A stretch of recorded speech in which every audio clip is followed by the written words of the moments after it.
Dragon Ball Online, a hair-raising MMORPG that released exclusively to a Korean, Chinese and Taiwanese audience beginning in 2010. But the game, alas, would not only never see a Western release, but only see 3 years of life at all, as its servers closed down in 2013.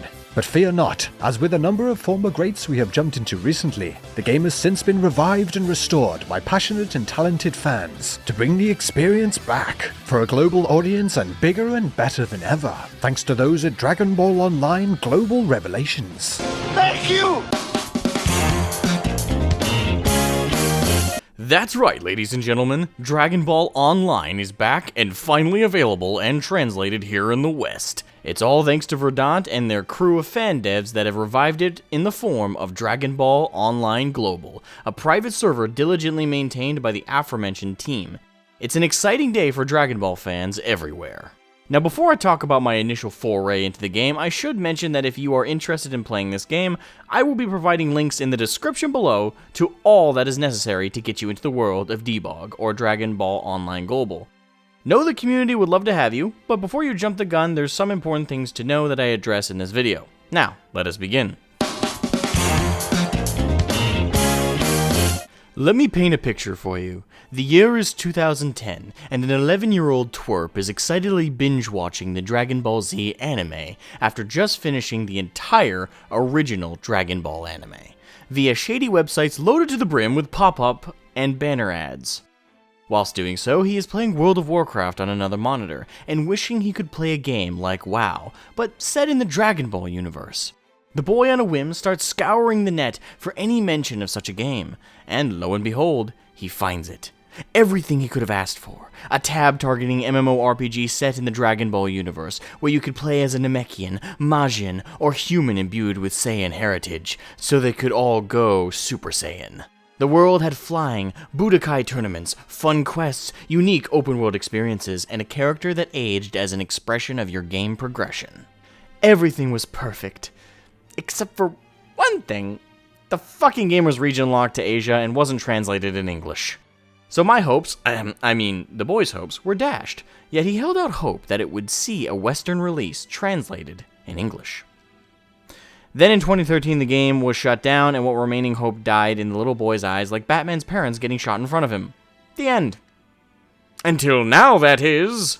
So yeah, that brings us to today. Recently, a fellow content creator by the name of Mitch Mannix dropped an absolute bombshell on yours truly, revealing the existence of Dragon Ball Online private server, which not only revived the long-dead game, but also even more epically translated the thing in the glorious universal language of English.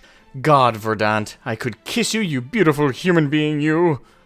I tell you all of this not to bore you or pad out the video, but to establish my biases when it comes to talking about this game and or recommending it. I am not a neutral party here, nor am I even remotely impartial.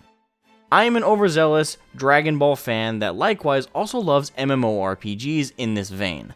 That is why this is not a review, and even when I finish the game, I'll hesitate to make one. Despite this clear bias, however, I will do my best to impart upon all of you some initial points of first impressions, so you can make an educated decision on whether or not you wish to pick up the game. So here we go. I'm going to start with the cons since there's honestly very few to mention in the first 10 hours of the game. The only real issues come in the rough edges found seldomly while playing. The first and biggest, however, is the random server disconnections that occur during a given play session.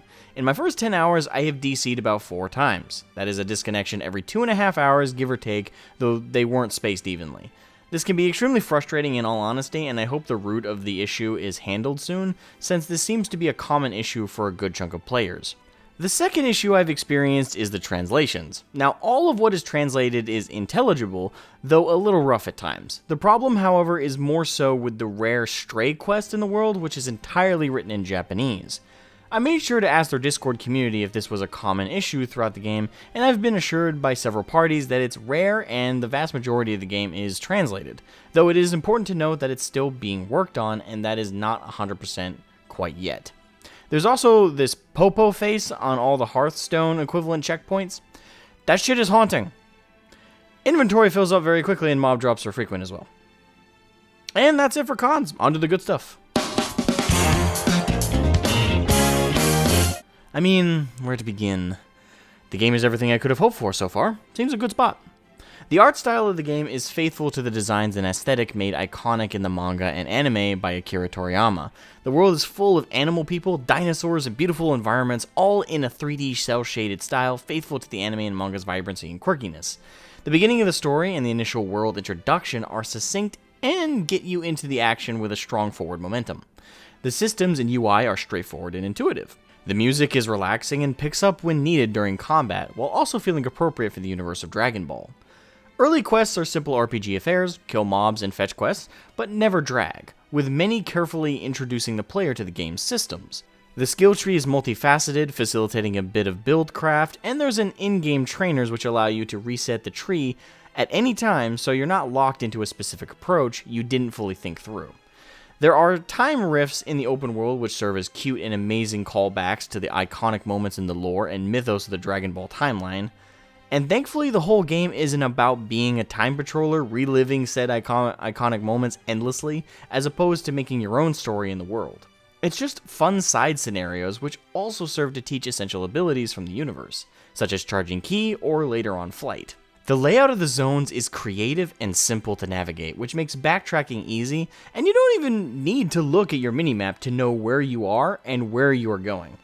There are no audio or visual bugs as of the first 10 hours, and I can't believe I have to list this as a pro, but we're living in the year 2023, and somehow that is indeed an accomplishment worthy of note nowadays. Honestly, I really loved playing these first 10 hours. I couldn't get enough of it all, and as I sit here recording this video, I can't wait to log back in and keep playing. If that's not a pro worth mentioning, I don't know what is. As I said before, I'm biased. But I have to say yes, if you are a fan of tab-targeting MMORPGs, and especially if you are a fan of Dragon Ball like myself, then you absolutely should pick up this game. And look, the game is free to play, so why not give it a shot if you're even remotely curious? If it ends up not being your thing, then just uninstall and delete the files. It will have all only come at the cost of a little of your time. Can't beat that price tag for such a legacy title, eh? Anyway, I'm gonna log back in for a little grinding. Hope to see you there, Z-Warriors, or Time Patrollers? Whatever y'all want to be called. This has been Azwagon, and I'll catch you guys next time. Make sure to like and subscribe for more content like this. Bye-bye.